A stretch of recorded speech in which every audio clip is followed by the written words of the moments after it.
My name is Jerry Costel, and I am a master's candidate in food science and technology.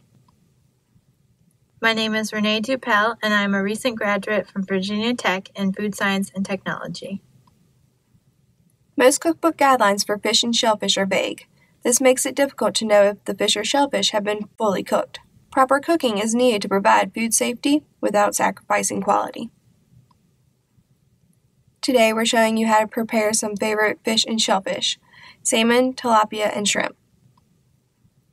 We'll provide tips for identifying how to determine that the products have reached the minimum safe internal cooking temperature. This additional information may assist you in ensuring that the fish and shellfish you cook are safely prepared and retain the desired flavor and texture quality.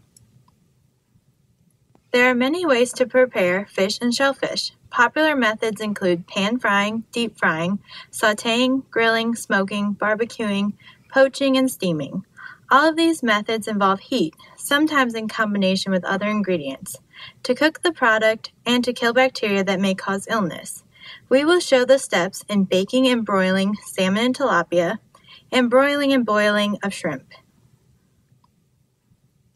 For all of these products, the minimum temperature that should be reached in the center of the product is 145 degrees Fahrenheit, with at least 15 seconds at that temperature.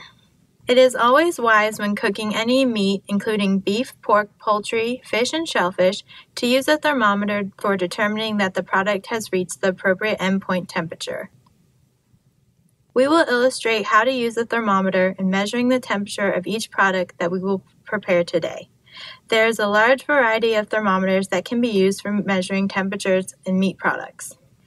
Things to look for when selecting a thermometer for fish and shellfish cooking include temperature indicator for fish and shellfish of 145 degrees Fahrenheit.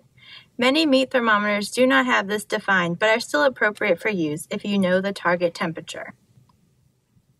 A lightweight thermometer with a thin probe. Large face or digital readout so you can easily see the registering temperature from a distance of 1 to 2 feet. Let's begin with how to properly bake and broil salmon. Salmon is a fatty fish that is rich in omega-3 fatty acids, which are valuable for protecting your health. Most salmon fillets have a thin belly or tail flesh and a thicker section near where the back fins are located. Make sure you keep your fish and shellfish in the refrigerator until you are ready to prepare it. The cold temperature in the refrigerator helps control the growth of any bacteria that may be present on the surface of the product. When bacteria grow and multiply, they can cause the product to spoil or cause illness when the product is consumed.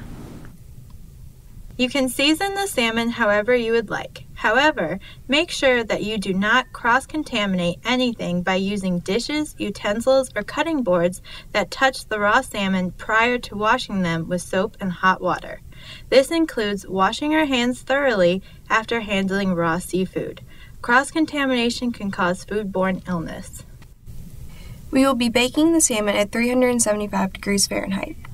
It takes about 20 minutes to bake the salmon at 375 degrees for the salmon to reach the final internal temperature, which is 145 degrees Fahrenheit.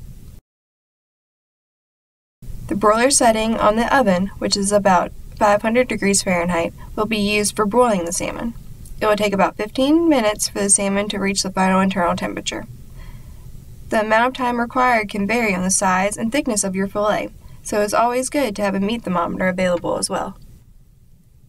You'll be able to tell when the salmon is done cooking when it flakes easily with a fork, has changed to a lighter pink color, becomes firmer in texture, and a white film has started to form on the top of the fillet. See how the salmon flakes easily. In order to flake the fillet, take a fork and gently pull back on the segments in the thickest portion of the fillet. If the segments do not separate easily, then the fillet has not cooked long enough. The salmon is pink throughout the entire fillet, it has become firmer, and there is a white film on the top of the fillet. The following pictures show a salmon fillet baked from a raw fillet to a safe internal temperature. Several visual changes occurred during cooking, including the color becoming a lighter pink color, the edges becoming rounded and developing a golden color, the muscle segments flake easily apart and become more distinct, separation along the lateral line occurs, and a white film develops on the fillet, which is coagulated protein. One good way to ensure that the salmon is cooked to a point that is safe for consumption is to measure the temperature of the fillet, since the visual cues do not guarantee that the fillet has reached the minimum safe temperature. You want to make sure that the internal temperature of the thickest portion of the fillet has reached 145 degrees Fahrenheit or 63 degrees Celsius for at least 15 seconds. Make sure to place the thermometer in the center of the thickest section of the fillet, and that it does not come in contact with the fat deposit or with a large gap between the muscle segments. The thermometer probe should also not be pushed all the way through the pan. Next, we will be baking and broiling tilapia. Tilapia fillets are thin and have a relatively low fat and moisture content compared to salmon fillets. As with the salmon, we want to make sure we keep the tilapia cold and reduce the chance for cross-contamination. Season the tilapia however you would like. We will be baking and broiling the tilapia in the same manner as the salmon. Tilapia takes about 15 minutes to bake at 375 degrees Fahrenheit and about 10 minutes to broil.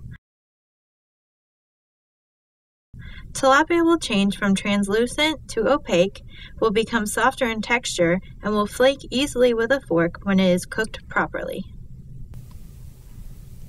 Now the tilapia fillets are fully cooked in the thickest part of the fillet. You can see that it flakes easily with the fork and has become opaque, and the texture has changed. Use the same flaking procedure as with the salmon. However, notice how the tilapia fillet has become softer in texture. Again, make sure you flake the tilapia fillet in the thickest portion of the fillet. The following pictures show a tilapia fillet baked from a raw fillet to a safe internal temperature. Several visual changes occur during cooking, including the color changing from translucent to opaque and the edges becoming golden brown and crispy. The muscle segments separate and the flake easily apart. You can ensure that the tilapia is cooked properly by measuring the internal temperature in the thickest portion of the fillet. Since the tilapia fillet is much thinner than the salmon fillet, make sure you do not push the thermometer probe all the way to the baking pan. Shrimp is next, and we will be broiling and boiling it. Shrimp is relatively low in fat content and is higher in salt content compared to salmon and tilapia. As with the salmon and tilapia, shrimp needs to be kept cold until you're ready to use it, and you want to make sure that you reduce the chance for cross-contamination. Shrimp is very quick to prepare and will change from translucent to opaque and reddish orange. It will become firmer in texture and will curl. As you can see, the shrimp has changed color, become firmer, and has curled. Like Renee said, shrimp cooks very quickly, especially when you boil it. The following pictures show boiled shrimp from raw to a safe internal temperature. Several visual changes occur during cooking, including the color changing from translucent to opaque and a reddish-orange color developing. The shape of the shrimp changes from looking like the letter J to the letter C and finally the letter Q. Broiled shrimp takes slightly longer to cook. As you can see, once again, the shrimp has changed color to a reddish-orange, has become firmer, and has curled. You can also measure the temperature in the thickest portion. It may be difficult to measure the temperature of shrimp with a thermometer, since the shrimp are relatively small, but you can place the probe of the thermometer in the thickest portion of the largest shrimp.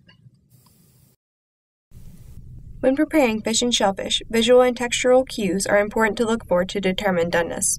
Also, measuring the internal temperature in the thickest portion will ensure that the fish or shellfish has reached the safe internal temperature of 145 degrees Fahrenheit or 63 degrees Celsius, to ensure that it is safe for consumption and will not cause a foodborne illness. Cooking fish and shellfish to 165 degrees Fahrenheit still yields high-quality products that are both microbiologically safe and have a good flavor and texture quality.